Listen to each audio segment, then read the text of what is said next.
India जैसे 4 देश जबकि पाकिस्तान जैसे 17 देशों को अपने अंदर फिट करने वाला ये है अंटार्कटिका। अंटार्कटिका यूरोप से 40% जबकि अमेरिका से 1.5% बड़ा है। अगर इसके टोटल एरिया की बात की जाए तो ये पूरा अंटार्कटिका 1,36,00,000 स्क्वायर किलोमीटर के एरिया पर फैला हुआ है। अंटार्कटिका दुनिया का एक ऐसा कंटिनेंट है जिसको आज तक बहुत कम एक्सप्लोर किया गया है और इसकी सबसे बड़ी वजह जो कि आप भी जानते हैं, जी हाँ, यहाँ की एक्सट्रीम कंडीशंस। अंटार्कटिका बर्फ से भरा हुआ इतना बड़ा कंटिनेंट है जिस पर 5 किलोमीटर की गहराई तक जस्ट बर्फ ही बर्फ है। इतनी ज्यादा बर्फ और वो भी 1.5 करोड़ किलोमीटर तक फैली हुई। पूरी दुनिया में जितनी भी बर्फ है पहाड़ों पर या फिर बड़े बड़े ग्लेशियर में, इस सब बर्फ को इकट्ठा भी कर लिया जाए तो वो अंटार्कटिका की बर्फ का सिर्फ 10% हिस्सा ही बनेगा। यहाँ पर भले ही जून जुलाई की गर्मियों का मौसम हो, बट अंटार्कटिका का टेम्परेचर पूरा साल -50 डिग्री सेंटीग्रेड से -90 डिग्री सेंटीग्रेड तक ही रहता है। इसीलिए अंटार्कटिका में जिंदगी की उम्मीद ऑलमोस्ट नामुमकिन है। एक इंसान तो क्या, यहाँ पर कोई जानवर या फिर परिंदा भी पर नहीं हिला सकता। पिछले लाखों करोड़ों सालों से यहाँ पर बर्फ इकट्ठी हो रही है।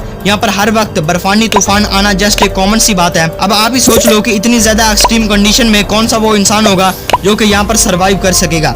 बट इसके बावजूद भी यहाँ पर रिसर्चर्स और साइंटिस्ट आकर रहते हैं और बहुत सारी चीजों पर रिसर्च भी करते हैं। सच कहूँ तो यहाँ पर आने वाले रिसर्चर्स को वक्त टाइम में पीछे जाने यानी टाइम ट्रेवल करने का भी मौका मिलता है। वो कैसे, इसे मैं आगे वीडियो में एक्सप्लेन करूंगा। दोस्तों, यहाँ पर ना ही कोई टाइम जोन फॉलो होता है और ना ही पूरे अंटार्कटिका पर किसी कंट्री या फिर देश का कब्जा है। इसीलिए यहाँ पर बहुत सारे देशों ने अलग अलग जगहों पर अपने अलग अलग रिसर्च सेंटर बना रखे हैं। यहाँ पर रहने वाले रिसर्चर्स अपनी जान जोखिम में डालकर यहाँ पर रिसर्च करते हैं, बिकॉज यहाँ पर मौजूद बर्फ की गहराई 4.7 किलोमीटर यानी ऑलमोस्ट 5 किलोमीटर है। यानी अंटार्कटिका की बर्फ के अंदर 5 बुर्ज खलीफा सीधे खड़े किए जा सकते हैं और फिर भी कुछ जगह बच जाएगी। रिसर्चर्स और कुछ दूसरे लोगों को कहना यह भी है कि बर्फ की इन गहराइयों के नीचे एक अलग ही दुनिया बसती है जिस पर एलियंस का राज है। पिछले कुछ सालों में रिसर्चर्स ने बर्फ की इन मोटी चादरों के नीचे से बहुत कुछ ढूंढ कर निकाला है और आज तक भी निकालने में लगे हुए हैं। आज की इस वीडियो में मैं आपको अंटार्कटिका में की जाने वाली कुछ ऐसी अनबिलीवेबल डिस्कवरीज के बारे में बताऊंगा। हेलो दोस्तों, मैं हूं आपका अपना यार और दोस्त मिस्टर बशीर। तो चलो हमेशा की तरह शुरू करते हैं।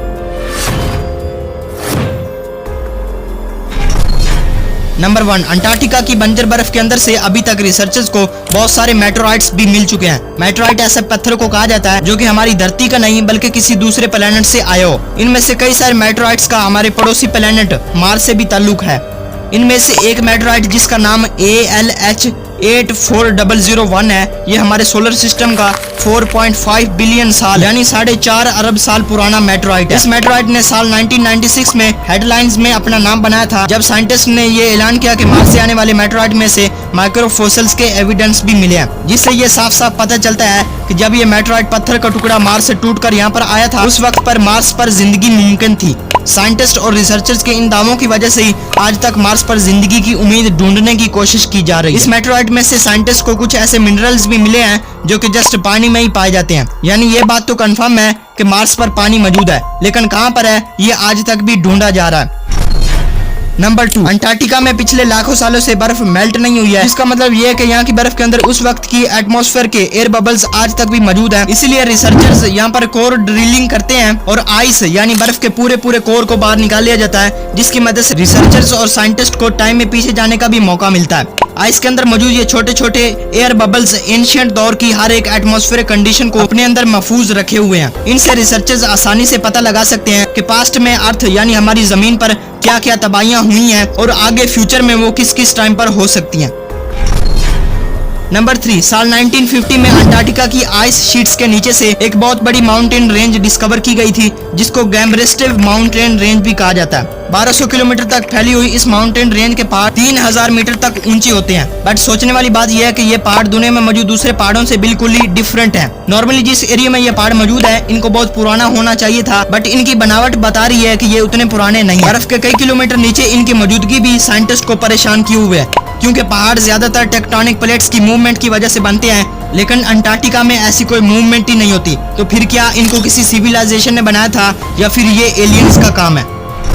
नंबर 4, साल 2009 में एक डिस्कवरी ने रिसर्चर्स को हैरान कर दिया। अंटार्कटिका में रिसर्चिंग के दौरान आर्कियोलॉजिस्ट को बर्फ के अंदर से एक कैट यानी बिल्ली का ढांचा मिला। इसमें हैरानगी वाली बात ये नहीं थी कि ये ढांचा बिल्ली का है, बल्कि हैरान करने वाली बात ये थी कि ये जिस बिल्ली का ढांचा था वो कोई नॉर्मल बिल्ली नहीं बल्कि अंडे देने वाली बिल्ली थी। जब लैब में इस ढांचे पर रिसर्च की गई तो मालूम पड़ा कि ये जानवर 2,50,00,000 साल पहले हमारी धरती यानी अर्थ पर पाया जाता था और अब ये मौजूद नहीं है। नंबर 5, अमेरिका से भी कई गुना बड़े इस अंटार्कटिका से आर्कियोलॉजिस्ट और साइंटिस्ट को कुछ ऐसे एविडेंस या फिर सबूत मिले हैं जिनको देखकर ये मालूम होता है कि लाखों साल पहले ये जगह भी रहने के काबिल हुआ करती थी। जी हाँ, आर्कियोलॉजिस्ट को साल 1980 में अंटार्कटिका की बर्फ से डायनासोर, मोसासॉर और प्लेजियोसॉर के ढांचे मिल चुके हैं। इन ढांचों की साइज 36 फीट तक बताई जाती है, जो कि ऑलमोस्ट एक ट्रिपल स्टोरी बिल्डिंग जितनी बनती है। इन ढांचों पर ज्यादा रिसर्च करने से मालूम पड़ा कि ये ढांचे मिनिमम 70 लाख साल पुराने हैं, जिससे ये ज़ाहिर होता है कि 70 लाख साल पहले अंटार्कटिका का टेम्परेचर रहने के काबिल हुआ करता था और शायद तब ये पहाड़ बर्फ से नहीं बल्कि ग्रीनरी से भरे हुए होते होंगे। नंबर 6, वाटरफॉल तो हम सब ने देखे हैं, बट क्या आपने कभी ब्लड फॉल के बारे में सुना है? जी हाँ, ये फॉल अंटार्कटिका में मौजूद टेलर ग्लेशियर पर पाया जाता है। इस फॉल से पानी नहीं बल्कि पानी की जगह पर खून निकलता है। साल 1911 में टेलर नामी एक साइंटिस्ट ने पहली बार इस ब्लड फॉल को डिस्कवर किया था।